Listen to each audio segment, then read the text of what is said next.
Bonjour à tous et bienvenue en notre compagnie pour démarrer de concert cette nouvelle semaine en ce lundi 27 avril 2020. La semaine dernière nous aura apporté beaucoup de joie et puis nous voulons poursuivre cette semaine avec cette bonne humeur là et vous apporter aussi la bonne humeur nécessaire pour continuer cette nouvelle semaine qui s'annonce. Alors aujourd'hui on aura plein de choses à partager avec vous dans notre démarche informative. On aura à recevoir avec grand plaisir le docteur Traoré Ahmed qui nous vient de l'ANSUT, cette structure sûre qui nous apporte des informations très pertinentes. On parlera aujourd'hui de télétravail, mais dans une autre phase du management de télétravail, parce que voilà, c'est l'alternative professionnelle qui s'offre à nous depuis que cette maladie nous a assaillis. Et avec lui, on va décortiquer plusieurs points qui, ma foi, vont apporter des solutions aux uns et aux autres. C'est pas tout. On aura la participation de notre cher Renaud Kobia dans la revue de presse. Même pour l'heure,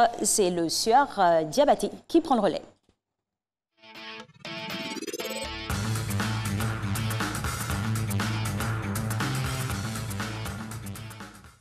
Bonjour, bonjour, chers parents, chevaux à la maison. Quoi Diabaté pour vous servir. Aujourd'hui, lundi, compte tenu de la crise sanitaire qui frappe le monde, nous sommes toujours dans cette période de sensibilisation. Sur ce, nous allons travailler à 1 mètre de distance de chacun de nous. Coach Massa, coach Kipré. Ok. Sur ce, petite séance de cardio. Marche, élévation légère, de part et d'autre. Et dans tous les sens, on va courir. Ok? Allez, place à la séance. On va marcher légèrement. Ok? Marche. Avec bien sûr le sourire, chevaux à la maison. Marche toujours. Ok. Marche. On va marcher pour avancer. On avance et recule. Avance et recule. Avance et recule. On change de côté là et on reste dans cette position là toujours. Le but c'est bien droit, pas incliné. Et on tourne. Là-bas. Ok, bouge. Ok, on continue de marcher. Et on change de sens. Continue, bouge. Et change devant. Léger. Ok. Avance. Et recule. À l'enfesse. Avec bien sûr le sourire. Ok. Pause. Marche. On va reprendre les exercices. Ok. Là. On continue toujours. Bien sûr avec le sourire. Et avance. Recule. Avance. Et recule. Avance. Recule. Avance. Et change de côté.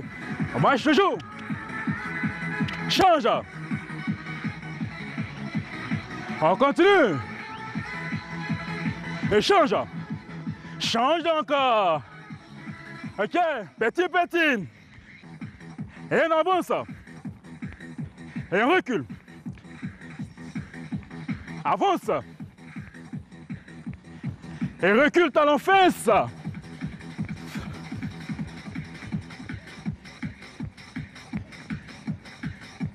Et ok, pause. Marche. Sur place. Bouge. Avance. Recule. Cet exercice cardio-marche et cours. Ça peut aller.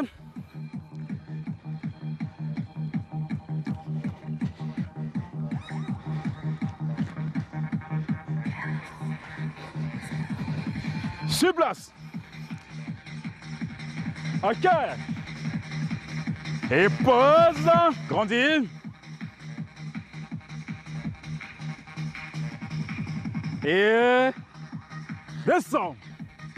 Le sport, c'est dur, mais c'est vital. À la séance prochaine. Bye bye. Ah oui, et ce sera juste demain avec la signature de notre cher coach Diabaté. Le sport, c'est vrai que c'est difficile, mais c'est vital. Et cette vie, elle est importante. Il faut la préserver au quotidien et notamment en cette période de Covid-19. Il faut faire très attention à tout ce qu'on fait et puis respecter les gestes barrières. Je suis sûre que les différents quotidiens de Côte d'Ivoire en parlent de cette promotion de respect des gestes barrières. Et lui, aujourd'hui, avec nous, il va bien sûr vous donner l'essence de toutes ces informations-là plaquées aux unes des différents quotidiens. Bonjour à vous, Monsieur Renaud Kobia. On vous retrouve juste après ceci.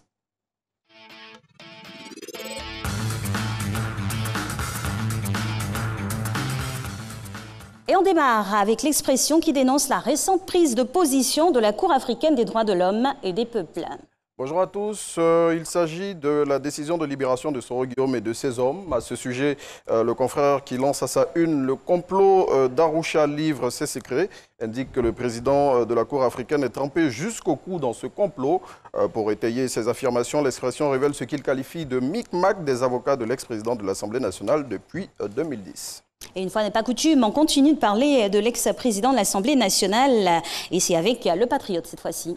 Tout à fait, le confrère dévoile ce que risque Soro Guillaume et qui est appelé à comparaître demain matin devant le tribunal d'Abidjan dans le cadre du procès pour détournement de fonds et blanchiment d'argent dont il est accusé. À en croire le quotidien, le député de Ferkessé-Dougou peut être condamné à une lourde peine de prison s'il est reconnu coupable. Des acteurs de l'éducation nationale se prononcent sur l'enseignement à distance. 3 semaines après le lancement, ce qu'en pensent parents et élèves, c'est ce que barre à une Fraternité Matin. Le journal pro-gouvernemental, dans son édition de ce jour, a ouvert ses colonnes aux premiers concernés par cette mesure du gouvernement dont l'objectif est d'éviter le décrochage scolaire après la fermeture des écoles. Selon Fraternité Matin, dans l'ensemble, ils sont satisfaits. Néanmoins, ils font des suggestions pour que ces cours aient un impact plus grand. Et on reste dans le milieu académique avec cette rumeur qui a enflé la toile, la rumeur sur la reprise des cours. Le ministère de l'Éducation nationale dément. Kandia Camara a apporté un démenti formel sur la rumeur qui a circulé sur les réseaux sociaux ce week-end et qui faisait état de la réouverture des écoles le 18 mai 2020. Selon le Centre de communication et d'information gouvernementale CICG qui est cité par le Patriote, si les cours doivent reprendre en Côte d'Ivoire, le ministère de l'Éducation nationale, de l'enseignement technique et de la formation professionnelle utilisera, j'y suis arrivé, ses canaux habituels de communication pour informer les populations. Pour rappel, depuis le 16 mars 2020, tous les établissements préscolaires, primaires et secondaires supérieurs ivoiriens sont fermés en raison du Covid-19. Et la tristement célèbre coronavirus revient dans cette revue de presse avec l'Inter qui dévoile l'imprudence des populations. Tout à fait, il se passe des choses graves dans des quartiers d'Abidjan. Pour arriver à cette conclusion, le quotidien qui va au-delà de l'info a conduit un reportage dans certains quartiers du district. Et selon son constat, de Yopougon à Marcory, en passant par Atekoubé ou encore Cocody, le constat est le même. Les mesures barrières ne sont pas respectées. C'est dommage. Alors, contournement de la mesure de fermeture des frontières, des militaires pointés du doigt. Et oui, des militaires qui se trouvent à la frontière nord de la Côte d'Ivoire sont cités comme étant membres de réseaux, comme membres appartenant à un réseau qui fait passer des voyageurs clandestins dans les frontières ivoiriennes. Et pour résoudre cette situation, le commissaire du gouvernement, Ange Kessi, a décidé de se rendre dans cette zone de la Côte d'Ivoire pour apporter plus de lumière sur cette affaire. Alors, on passe maintenant à la période du jeûne musulman et un imam fait des recommandations pour passer un bon temps de carême. Cette année, le carême musulman se passe dans un contexte assez particulier en raison du coronavirus. Pour bien passer cette période, l'imam Makan Kouyaté, imam de la mosquée Baïtou Rama d'Angré Château, donne des recommandations relatives à la prière surrogatoire qui est faite à la maison. Selon l'homme de Dieu, interrogé par l'intelligent d'Abidjan, elle est mieux rétribuée. Alors, on referme cette revue de presse avec un nouveau venu dans cette lucarne. De qui s'agit-il? Il s'agit du Côte d'Ivoirien qui vient rappeler avec un brin d'humour, si besoin en était, que le Covid-19 est à prendre au sérieux. Pour ce faire, ce gratuit qui paraît toutes les 2 semaines, titre « Ivoirien, on joue avec tout ». Mais coronavirus, là, c'est pas amusement. Exactement. Il faut faire très attention et respecter les mesures barrières. Merci, monsieur Renaud Gobia. Vous serez là demain en compagnie de Marcelin Gavoy. C'est bien cela. Moi, je vous revois mercredi avec même bonheur. À mercredi, alors. Alors, on poursuit avec cette nouvelle phase, ou même classique, hein, parce que vous le savez maintenant, les lundis, on parle de tout ce qui s'arrime à l'emploi. Aujourd'hui, et plus que jamais, le coronavirus nous a chamboulé un peu les habitudes et on parle de plus en plus de télétravail. Mais ce télétravail-là implique beaucoup de surveillance. Mais comment cette surveillance est déclinée au niveau managérial? Monsieur Ahmed Traoré, docteur Ahmed Traoré, pour être plus précise, nous vient de l'Agence nationale du service universel des télécommunications. Quoi de plus normal qu'il soit sur ce plateau pour nous parler de cette information, de ce sujet, juste après le jingle qui nous est envoyé par monsieur Jacques Brou.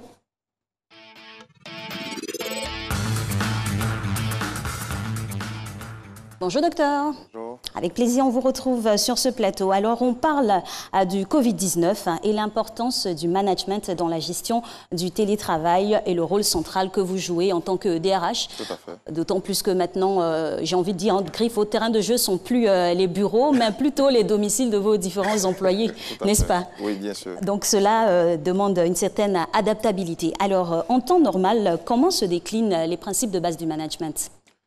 Disons que les principes de base du management, on va les résumer en 4 points. Donc, c'est d'abord de planifier, d'organiser, de diriger, de contrôler l'activité d'une organisation. D'accord. Dès lors que c'est édicté comme ça, comment il s'adapte à la situation actuelle? On l'a évoqué avec un brin d'humour, les différents employés sont maintenant chez eux à travailler derrière un poste. Comment cela se décline? Ce qu'il faut savoir, c'est que quand on parle de management, on parle surtout des personnes qui sont amenées à diriger des équipes de travail dans une organisation. Donc, le rôle de ces managers exécutifs et opérationnels-là, c'est d'abord de planifier le travail qui doit se faire. Donc, de pouvoir établir des objectifs pour leurs collaborateurs qui sont atteignables, réalisables et mesurables. Ensuite, leur rôle également en tant que manager opérationnel, c'est d'organiser ce travail-là. Donc, de dire qu'est-ce qui doit être fait, comment il doit être fait et à quel moment est-ce qu'il doit être fait, il doit être rendu.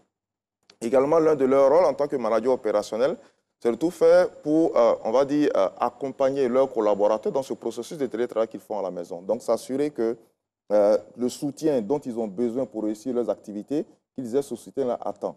Et puis, à la fin, leur rôle, c'est de faire en sorte justement que lorsque le travail est rendu, qu'on puisse le contrôler, faire un feedback aux collaborateurs pour qu'ils puissent prendre les mesures adéquates pour que le travail puisse être beaucoup plus efficace à l'avenir. Alors, on l'a bien précisé ici sur ce plateau que ce n'est pas dans tous les secteurs d'activité que le télétravail peut s'exécuter. Alors, comment manager efficacement et motiver des équipes qui se retrouvent chez elles avec une nouvelle physionomie même au niveau professionnel? Je pense que notre rôle en tant que manager, dans un premier temps, c'est vraiment d'être capable de fixer de façon assez claire ce qu'on attend de nos collaborateurs dans cette phase de télétravail. Parce que tout ne peut pas être fait en télétravail également dans tout ce qu'on fait au quotidien. Donc, il faut être capable de sélectionner dans nos tâches au quotidien, à partir de nos fiches de poste et des objectifs de l'organisation, qu'est-ce qu'on attend de nos collaborateurs de façon précise par rapport au télétravail, qu'est-ce qu'ils peuvent faire. Ensuite, notre rôle, c'est de leur apporter tout l'accompagnement, tout le soutien nécessaire pour que ce travail puisse être fait. Donc, ça va être un accompagnement du point de vue organisationnel, un accompagnement du point de vue du coaching, un accompagnement du point de vue également peut-être technologique, parce qu'il peut y avoir des collaborateurs qui n'ont pas le même niveau de maturité numérique. Exactement. Voilà.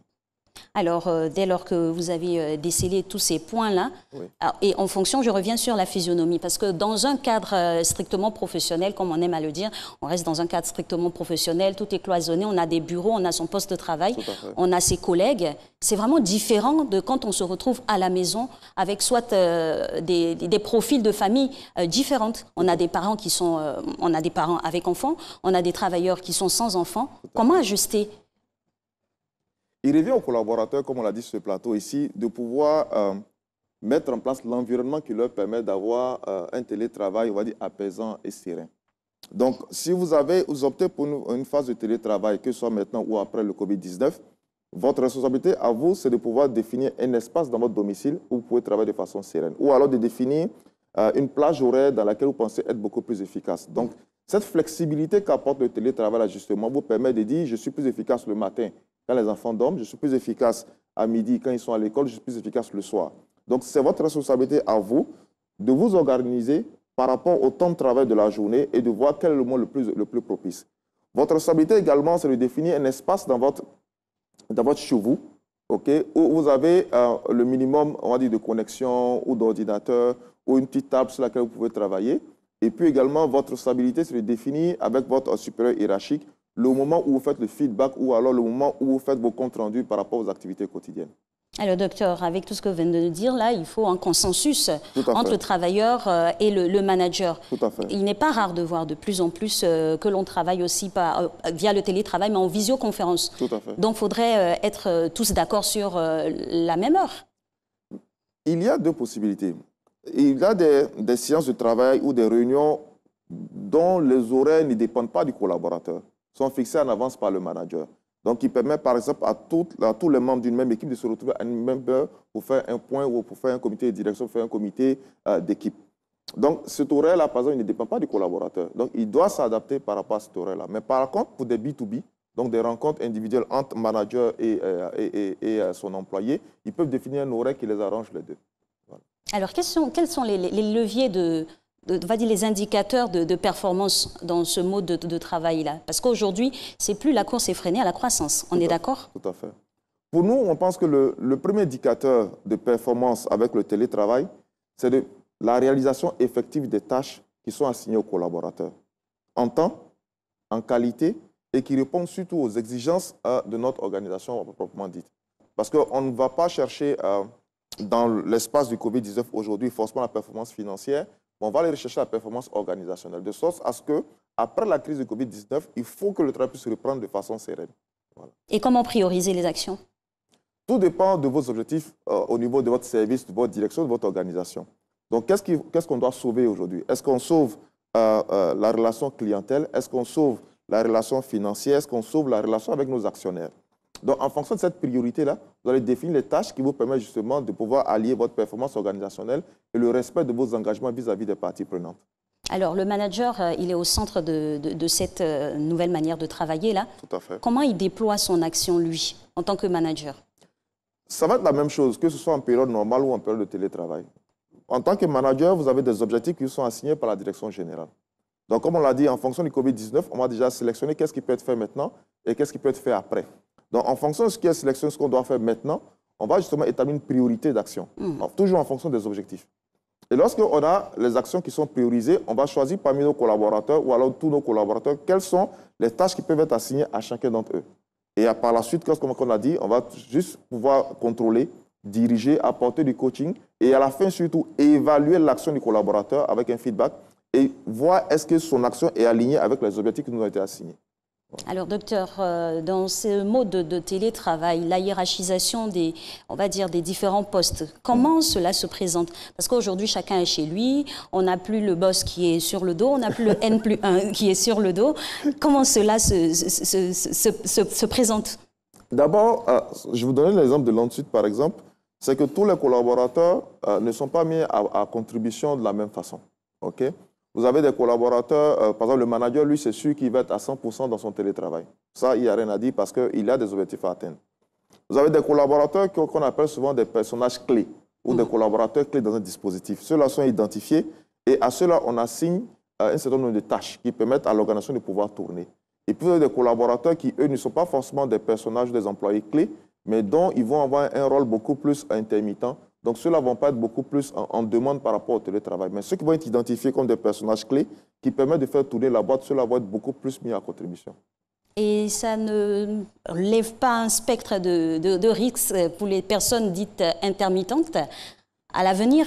Disons que si cette situation perdure, parce qu'on va dire qu'on est quoi? On est pratiquement à 42 jours, 43 jours maintenant depuis qu'on a eu le premier cas en Côte d'Ivoire.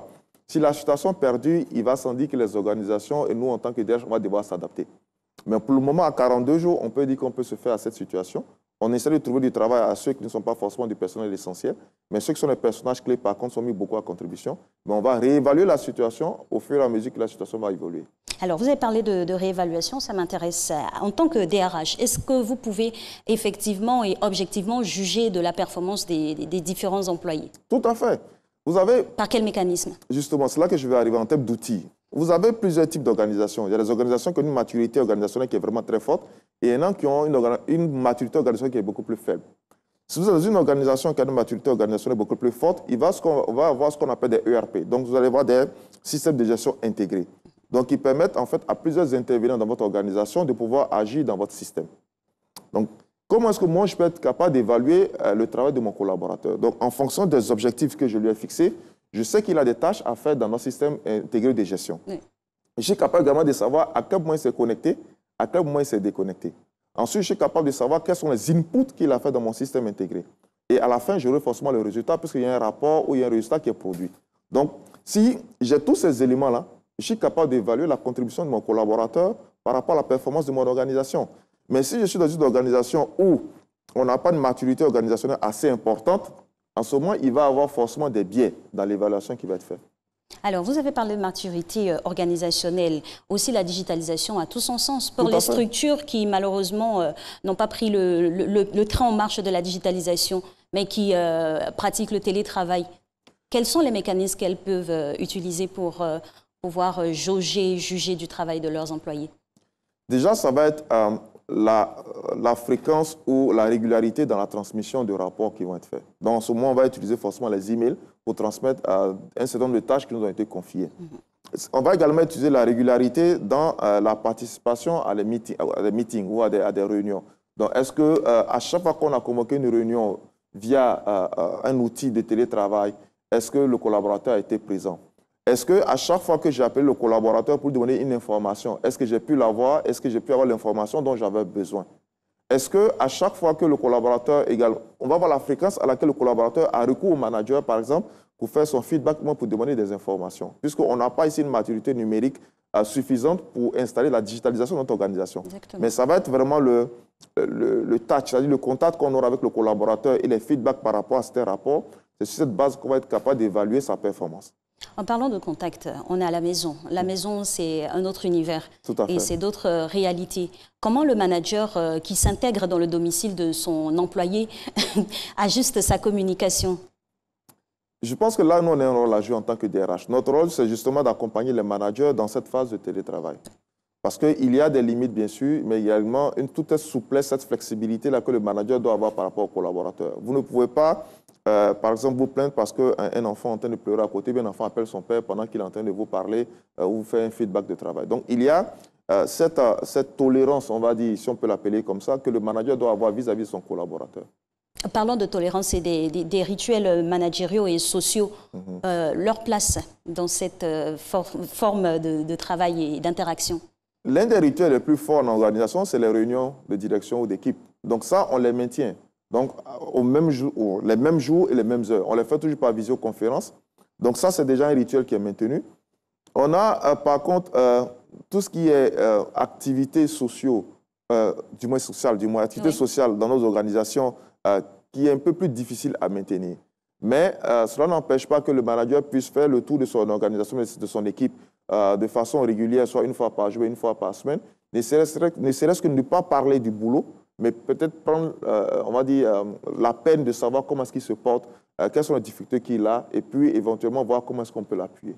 Et on va y revenir au niveau psychologique et de l'apport social que le manager apporte à, bien sûr, ses employés. Le temps pour nous de partir vous voir, vous qui avez bien voulu répondre aux questions de notre cher Emmanuel Bonzo sur le sujet du jour, l'importance du management dans la gestion du télétravail. C'est pas toujours évident de manager les employés à distance. Ce n'est pas toujours très facile parce que là, ils ne sont plus dans l'environnement du travail, ils ne sont plus dans le local habituel du travail. Il y a la pression qui diminue, il y a le stress qui diminue. Donc du coup, on n'est plus très regardant, très concentré sur la qualité du produit et les délais dans lesquels il faut rendre les produits. Aujourd'hui, un responsable d'entreprise est obligé on va dire, de se réinventer dans le management en utilisant les outils de communication classiques et également les outils de communication nouveaux que nous offre l'Internet aujourd'hui pour pouvoir maintenir la flamme du travail, je veux dire la concentration, mettre la pression sur les employés Et ça, je veux dire, c'est pas facile, mais on est obligé de faire avec. Il faut suivre les travailleurs quotidiennement. Il faut interagir avec ces travailleurs par les téléconférences, par, si vous voulez, la vidéoconférence. Donc, il faut être en contact permanent avec ces différents travailleurs. Il faut les motiver au quotidien. Parce que ici, la motivation est très importante. Parce que l'environnement de travail change. À distance, je dirais à mes collaborateurs ou bien à mes employés de vraiment les mettre d'ici parce que nous sommes dans une situation un peu difficile. Donc du coup, je pense qu'il faudrait qu'ils comprennent le bien fondé de cette télétravail. Bon, je pense qu'en termes de législation, nous, on connaît un peu la réalité africaine. Je pense que le délai ne sera pas ça. Voilà, parce qu'on se connaît. Quand ils ne sont pas en face même de l'exécutif, ils mettent un peu de retard. Il se dit qu'il a tout le temps, il est à la maison, il est à l'aise, bon voilà. Étant en face du chef là, il pense qu'il a la rigueur. Ouais, c'est pas une trop solution en termes de management, c'est pas une trop solution en termes de management. On peut même les inciter à pourquoi ne pas le poids de cache et venir au travail. Ah ben voilà, on épilogue sur les différentes interventions et la substance, c'est l'acuité des employés. Vous confirmez qu'on est beaucoup plus, on va dire, léger quant au travail à la maison? Bon, disons que ça dépend aussi du sens de la responsabilité de chacun d'entre nous. Vous avez des collaborateurs qui peuvent se croire en congé, donc du coup qui sont beaucoup plus relax ou bien qui ne sont pas très regardants sur leurs tâches. Vous avez d'autres qui sont beaucoup plus responsables, on va dire. Donc vraiment, on ne peut pas juger l'ensemble des collaborateurs comme ça va être vraiment au cas par cas. Alors, dans une journée de travail, on a des heures bien précises pour le travail. Mais quand on se retrouve à la maison, oui, des fois, on travaille plus que de raison. Oui, la plupart des études qui ont publié sur le télétravail sont claires. Lorsqu'on fait du télétravail, le risque qu'on ait une suractivité est beaucoup plus important. Parce qu'on est plus regardant sur l'heure, c'est vrai, on est beaucoup plus regardant sur nos objectifs. Et donc, il arrive qu'on travaille plus de 8 heures par jour. Et toujours pour revenir sur les interventions de nos différents téléspectateurs, en pareille circonstance, quelles peuvent être les sanctions que le DRH inflige à des employés? Ce sont les mêmes sanctions que celles qui sont prévues dans le Code du travail. Donc, s'il y a une faute ou bien s'il y a une mauvaise performance du collaborateur par rapport aux objectifs fixés, donc l'entreprise ou le manager a la possibilité soit de faire une demande d'explication. Donc, à la suite de cette demande d'explication, s'il s'avère que le collaborateur est fautif ou que c'est répétitif, on peut aller à un avertissement verbal, un avertissement écrit. On peut même aller jusqu'à une mise à pied, même si on est à la maison. Wow. Et puis, éventuellement, à un licenciement si on estime que le collaborateur ne remplit pas du tout ses obligations par rapport à l'organisation. Monsieur docteur, on se retrouve en même temps dans une situation assez inédite. C'est une crise sanitaire qui peut malheureusement toucher peut-être des proches ou même des collaborateurs qui se retrouvent en télétravail. Est-ce qu'il ne faut pas un peu édulcorer son action en tant que DRH ou manager? Comme je dis, ce n'est pas parce qu'on est à la maison qu'on ne travaille pas. Donc, je veux vous dire simplement que... Mais la rigidité des temps normaux? Oui, la rigidité des temps normaux, c'est toujours la même. C'est simplement qu'ici, il y a beaucoup plus de flexibilité qu'accordée aux collaborateurs. Je vous donne un exemple. Si vous avez un parent qui est malade dans ce temps de Covid-19 et que vous informez votre supérieur hiérarchique dans les délais, il va de soi qu'il va en tenir compte justement dans les objectifs qu'il vous a fixés. Mais si vous ne l'informez pas et que vous avez des rapports ou bien du travail à rendre que ce n'est pas fait, il est en droit de vous demander des comptes. Donc la flexibilité ici, oui, mais seulement si on est informé. L'évaluation psychologique des différents travailleurs face à la situation, parce que c'est une crise. Tout à fait. Et c'est une psychose que cela crée. Donc les différents travailleurs se retrouvent dans un environnement assez stressant que d'ordinaire. Le manager, son rôle pour accompagner ses agents, c'est quoi? On va dire que le premier rôle ici appartient au directeur des ressources humaines. Nous avons déjà commencé à réfléchir sur la question parce qu'il y aura forcément des conséquences psychologiques par rapport à nos collaborateurs. Donc ce qu'il faut faire déjà pour le DRH, c'est déjà d'anticiper. Et on anticipe comment? C'est déjà de pouvoir partager avec nos collaborateurs un certain nombre d'informations, d'outils qui leur permettent de mieux vivre la situation qu'on a en ce moment. Donc, vous avez par exemple tout ce qui est publication sur faire du sport, sur par exemple certaines activités, faire de la cuisine avec vos enfants, avec votre femme, prenez le temps de faire de la lecture. Ce sont des petites activités, mais qui permettent de pouvoir diminuer le stress que le collaborateur a par rapport à cette situation. Et une fois qu'on aura passé la situation de Covid-19, ce qui est recommandé, ce qu'on fera, et ce n'est pas seulement en Côte d'Ivoire, c'est dans la plupart des pays, il va falloir faire appel à des psychologues pour écouter des collaborateurs qui ont été beaucoup plus impactés que d'autres par rapport à cette situation et leur apporter justement ce soutien psychologique-là. Donc cela va se traduire certainement par peut-être des réductions d'heures de travail ou alors la prise en compte des séances de psychothérapie avec certains psychologues. Donc, c'est un certain nombre d'outils qu'on mettra en place, bien sûr, en amont et en aval lorsqu'on aura fini avec le Covid-19. Du coup, on va dire la physionomie du télétravail va se voir muter. Disons que ce qui fait que la situation de télétravail actuelle est exceptionnelle, c'est parce qu'on est en situation de Covid-19 en réalité.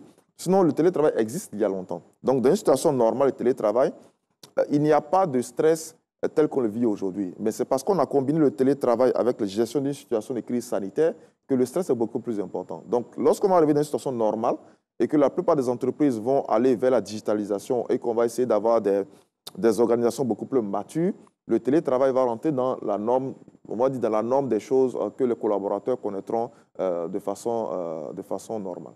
Docteur Traoré, dites-nous, le management en son sein n'intègre pas des leviers de gestion de crise? Si, on a ce qu'on appelle des plans de continuité d'activité. Mais vous savez, je parlais tantôt de maturité organisationnelle. Donc, nous n'avons pas tous la même maturité organisationnelle.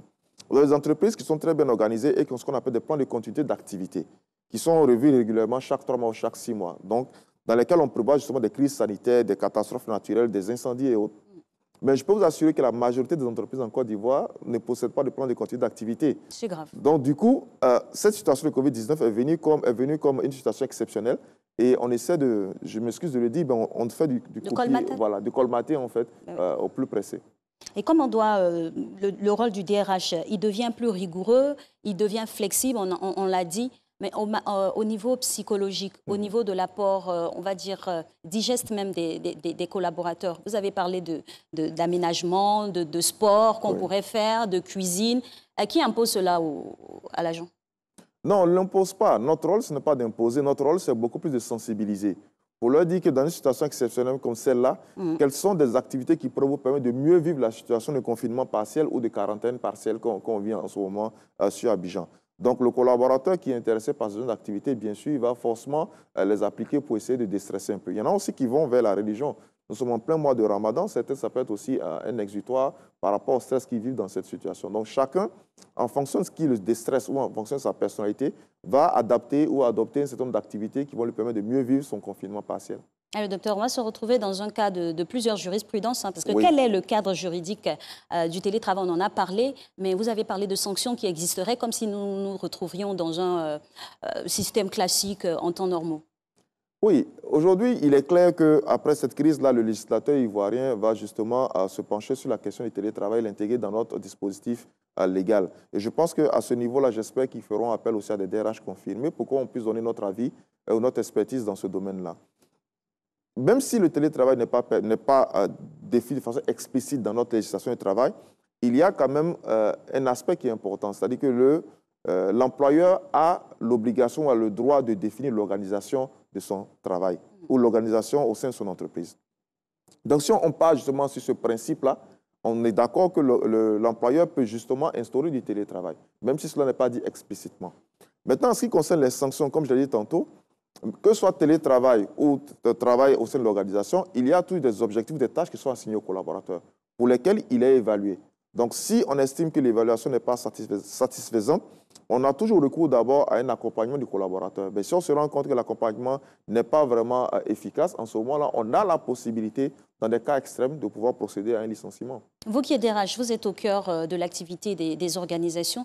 Quels sont on va dire, les inconvénients ou quelles sont les difficultés que vous avez pu constater au sein des différentes entreprises qui, malheureusement, n'étaient pas apprêtées à recevoir ce coup de massue du Covid? Déjà, mais c'est l'organisation du télétravail. Et j'avoue que, comme je l'ai dit, tout le monde n'était pas préparé à cela. Et je pense que cela va nous servir justement de levier pour qu'on puisse y travailler dans toutes les organisations qu'on connaît. La première des choses, c'est d'être capable de définir de façon précise les règles du télétravail. Étant donné que le Code du travail ivoirien ne le prévoit pas, donc il revient au DRH dans les organisations de pouvoir définir les règles précises du télétravail. Donc on est en illégalité actuellement? On n'est pas en illégalité, on est en une période exceptionnelle. D'accord. OK? Et donc, notre rôle en tant que DRH, justement, c'est de faire en sorte qu'on puisse savoir, par exemple, quels sont les aménagements du contrat de travail qui nous permettent de faire du télétravail. Donc, on peut avoir des avenants au contrat de travail. On a également de définir les horaires, également les personnes qui sont habilitées ou qui sont beaucoup plus aptes à faire du télétravail. On a également à définir ce qu'on va appeler ensemble les outils pour le télétravail, donc l'ordinateur, l'Internet et éventuellement les applications pour cela. Oui. Et puis également, on doit travailler sur tout ce qui est frais qui peuvent éventuellement être générés par du télétravail. Lorsqu'on a cet aspect-là, on va également travailler sur des périodes de tests. Et ça, c'est important dans nos organisations. Puisqu'on n'était pas prêt, il faut commencer à travailler sur ça. Donc, on va utiliser cette période comme période de test, justement pour voir est-ce que le dispositif de télétravail mis en place pendant cette période-là peut être continuel. Au-delà de ça, il va falloir travailler ce qu'on appelle mettre en place une meilleure organisation du travail. On ne peut pas faire du télétravail dans notre contexte actuel tout le temps. Il faut prévoir des périodes où on va se retrouver au bureau pour pouvoir échanger de façon physique. Il faut prévoir également des activités qui nous permettent toujours de pouvoir traverser notre esprit d'équipe. Et puis à la fin, ce qu'il faut faire surtout, c'est notre rôle en tant que DRH, c'est d'accompagner les managers par rapport à ce nouveau défi. Parce que tout le monde n'était pas préparé. Donc notre rôle, justement, c'est de pouvoir voir quelles sont les limites qu'ils ont et quels sont les outils éventuellement qu'on pourrait mettre à leur disposition pour pouvoir faire un meilleur télétravail. Et toujours dans la quête de la performance, hein, vous avez parlé de sélection de certains agents et collaborateurs qui peuvent exécuter le télétravail. Oui. Et les autres, vous avez parlé du terme intermédiaire. Est-ce qu'ils sont laissés pour compte du coup? Quel est leur rôle dans l'entreprise? Ils ne sont pas laissés pour compte. Tout à l'heure, on parlait de plan de continuité d'activité. Lorsque vous faites un plan de continuité d'activité, vous allez identifier des personnages clés dans votre organisation, qui sont les personnes qui sont mises à contribution lorsqu'il y a une situation précise.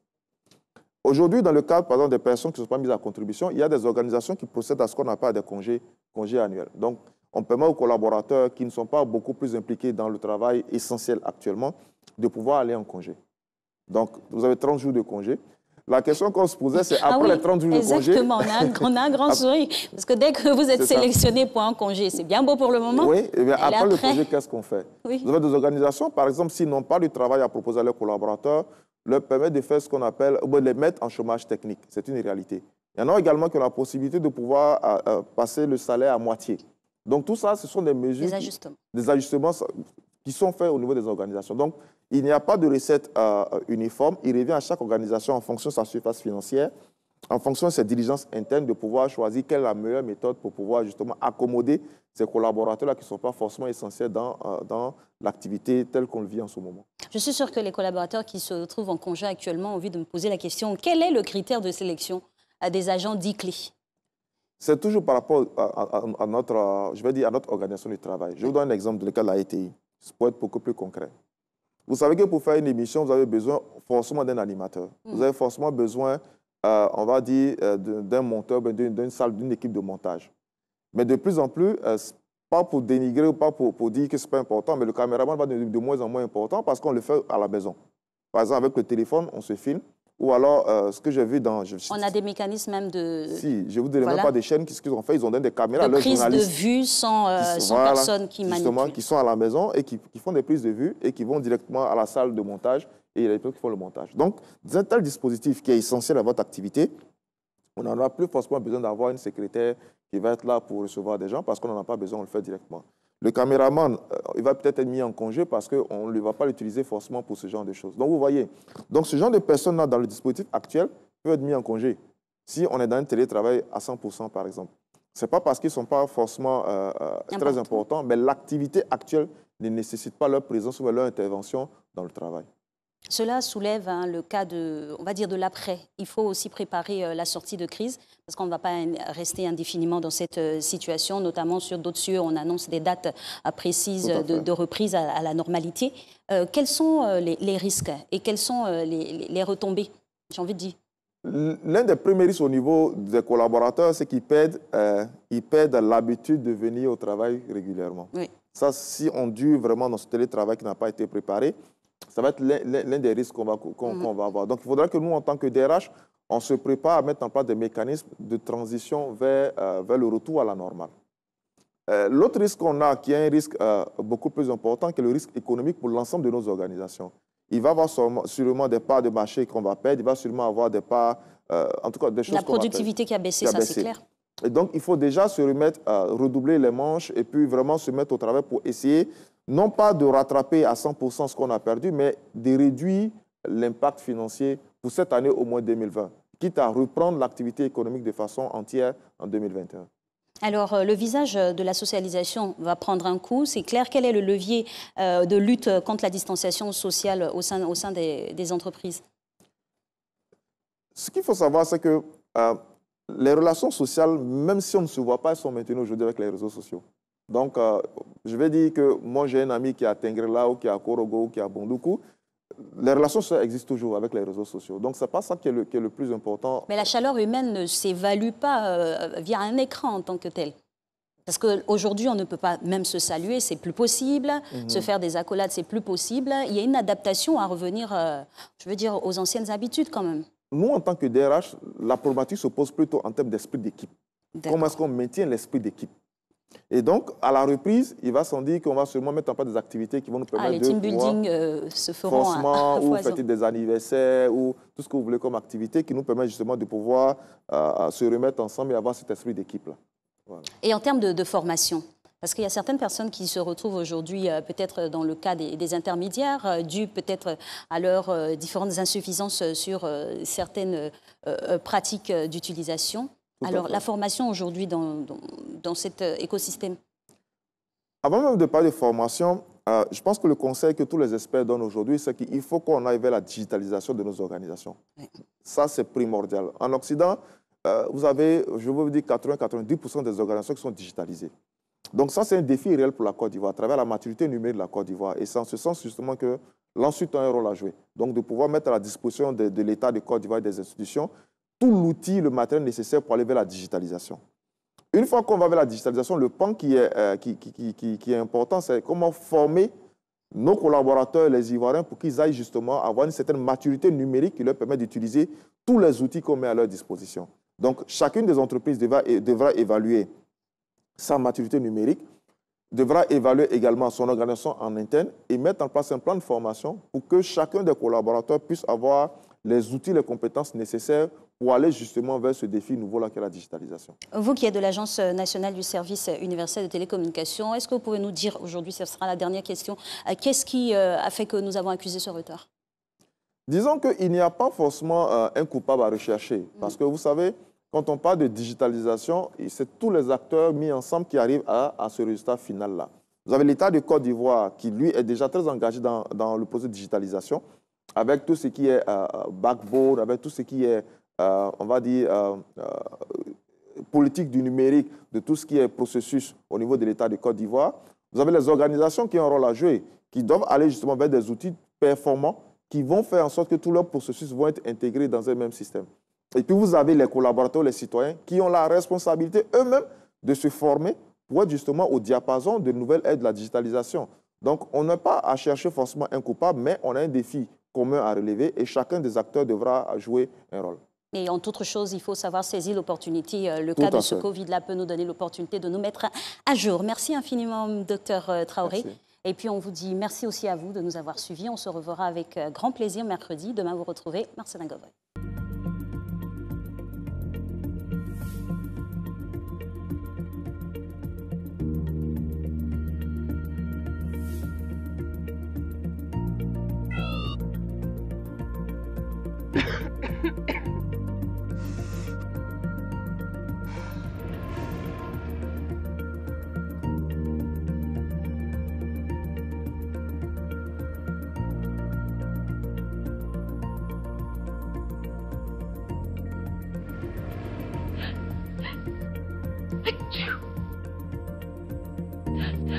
Achoo!